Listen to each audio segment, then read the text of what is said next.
সীমান্তে পাকিস্তানের তরফে লাগাতার গুলিবর্ষণ, মর্টার চার্জ করা হচ্ছে। এই অবস্থায় ভারতের সীমান্তবর্তী রাজ্যগুলির জন্য একগুচ্ছ নির্দেশিকা জারি করা হয়েছে। যেমন রাজস্থানের বারমেরে বিকেল 5টার পর বাজার পুরোপুরি বন্ধ, সন্ধ্যে 6টা থেকে সকাল 6টা পর্যন্ত সেখানে ব্ল্যাকআউটের নির্দেশ। এছাড়া 15ই মে পর্যন্ত গুজরাতে আতশবাজি এবং ড্রোনে নিষেধাজ্ঞা জারি করা হয়েছে। চণ্ডীগড়ে 7ই জুলাই পর্যন্ত আতশবাজিতে নিষেধাজ্ঞা জারি করা হয়েছে। এদিকে পাকিস্তানের সাইবার হানার আশঙ্কায় ব্যাংকগুলিকে সতর্ক থাকার নির্দেশ। সেনার পরে ব্যাংকিং সিস্টেমও পাকিস্তানের সাইবার হানা হতে পারে। ব্যাংকের সাইবার সিকিউরিটি নিয়ে সতর্ক থাকতে বললেন কেন্দ্রীয় অর্থমন্ত্রী। উদ্ভূত পরিস্থিতিতে অমৃতসরে নিরাপত্তা ব্যবস্থা জোরদার করা হয়েছে। দেখুন আমাদের প্রতিনিধি পার্থপ্রতিম ঘোষের প্রতিবেদন। অমৃতসরের স্বর্ণ মন্দিরে আমরা রয়েছি এবং যে স্বর্ণ মন্দিরে একেবারে অন্যান্য দিনে যারা এখানকার বাসিন্দারা রয়েছেন, যারা ব্যবসায়ীরা রয়েছেন এবং যারা এখানে দীর্ঘদিন ধরে আসা যাওয়া করেন, তারা যে বিষয়টা বলছেন যে এই জায়গা একেবারে প্রত্যেক দিন গিজগিজ করে ভিড়ে। কিন্তু এই যে বর্তমানে যে পরিস্থিতি, এমনকি যেরকমভাবে এই অমৃতসর থেকে আশেপাশে একাধিক জায়গা যেগুলো হচ্ছে সীমান্তবর্তী এলাকা, সেই জায়গায় যেরকমভাবে একটা উত্তেজনা পরিস্থিতি তৈরি হয়েছে, তার জেরে এখানে যে ভিড় সেটা অনেকটাই কমেছে। গত দুদিন ধরে যে বিষয়টা বলা হচ্ছে যে বাইরে অমৃতসর স্বর্ণ মন্দিরের ঠিক বাইরে যে জায়গা রয়েছে সেই জায়গা যে আলো, সেই আলো নিভিয়ে দেওয়া হয়েছে। আজকের থেকে দেখতে পাচ্ছি আমরা এখানে এসে প্রচুর সংখ্যায় নিরাপত্তার রক্ষী তাকে মোতায়েন করা হয়েছে। পুলিশ কর্মী বিভিন্ন জায়গায় রয়েছেন। যারা এখানকার ব্যবসায়ীরা তারা যে বিষয়টা জানিয়েছেন যে ইতিমধ্যে সরকারের তরফ থেকে তাদেরকেও জানানো হয়েছে যে সন্ধ্যে 7টার মধ্যে সমস্ত দোকানপাট বন্ধ করে দেওয়ার জন্য। ক্যামেরায় শ্যামল জানার সঙ্গে পার্থপ্রতিম ঘোষ, এবিপি আনন্দ, পাঞ্জাব। আর এইবার আপনাদের সামনে রাখবো আজকে যখন সাংবাদিক বৈঠক করা হলো, এমই এর তরফে যে তথ্য দেওয়া হলো তাতে যখন এয়ার স্ট্রাইকের মতন ঘটনা ঘটছে, ভারত যখন প্রত্যাঘাত করছে, পাকিস্তান যেটা করছে যাত্রীবাহী বিমানকে ঢাল হিসাবে ব্যবহার করছে। একেবারে এই তথ্য জানানো হলো পুরো ম্যাপ দেখিয়ে, ছবি দেখিয়ে, যে যেভাবে যাত্রীবাহী বিমানকে ঢাল হিসাবে ব্যবহার করছে পাকিস্তান। আমি আরো বিস্তারিত এই নিয়ে জানবো, সরাসরি অতনু হালদার আমার সঙ্গে রয়েছেন। অতনু, এইটা হচ্ছে একটা জঙ্গি দেশ, যারা জঙ্গিদের রীতিমতন মদত করে থাকে, ফাইন্যান্স করে থাকে, তারা যেভাবে ভারতের প্রত্যাঘাত সামলানোর জন্য যাত্রীবাহী বিমান, যাত্রীদের, নিরীহ নাগরিকদের তারা খুন করছে আমাদের দেশে, এবং তারপর যাত্রীবাহী বিমান যাত্রীদের তারা ঢাল হিসাবে ব্যবহার করছে।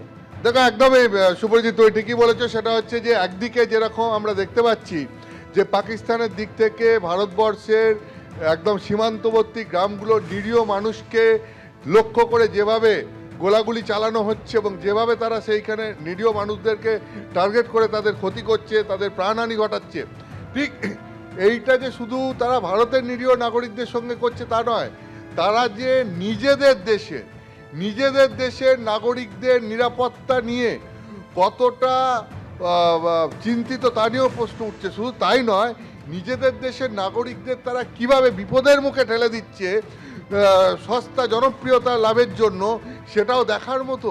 এটা রীতিমতো আশ্চর্যের বিষয় যে একটা রাষ্ট্র, সেই রাষ্ট্র তো তার দেশের নাগরিকদের নিরাপত্তা নিয়ে চিন্তিত হবে, সেই নাগরিকদের নিরাপত্তা সুনিশ্চিত করতে পদক্ষেপ নেবে। তা নয়, তাদেরকে রীতিমতো জুয়া খেলার মতো করে পণবন্দি করে তাদেরকে বিপদের মুখে ঠেলে দিচ্ছে।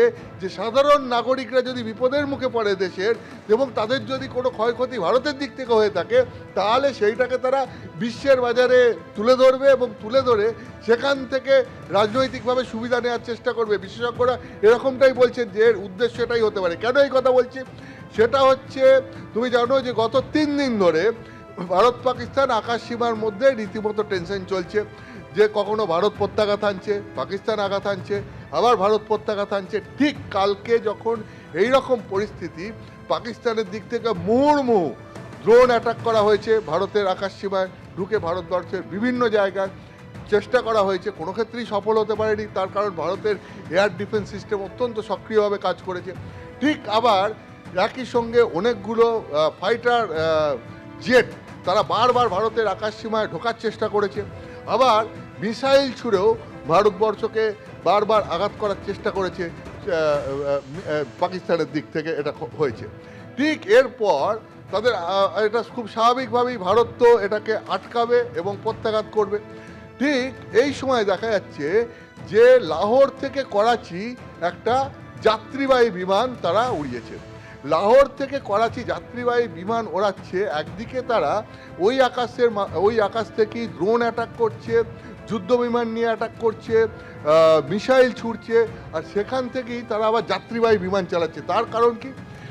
এই নিজেদের অ্যাটাক হয়ে যাওয়ার পর এই যাত্রীবাহী বিমান চালানোর উদ্দেশ্য একটাই হতে পারে বলে মনে করা হচ্ছে, সেটা হচ্ছে তার কারণ ভারত প্রত্যাঘাত আনবে। এবার ভারতের প্রত্যাঘাতে আনার সময় কোনোভাবে যদি ওই যাত্রীবাহী বিমানে কোনো আঘাত লাগে, তাহলে পরে সেখানে পাকিস্তানের সাধারণ নাগরিকদের ক্ষয়ক্ষতি হবে, এবং সেই সাধারণ নাগরিকদের ক্ষয়ক্ষতি হয়েছে বলে তারা বিশ্বের বাজারে ভারতের বিরুদ্ধে প্রচার করবে।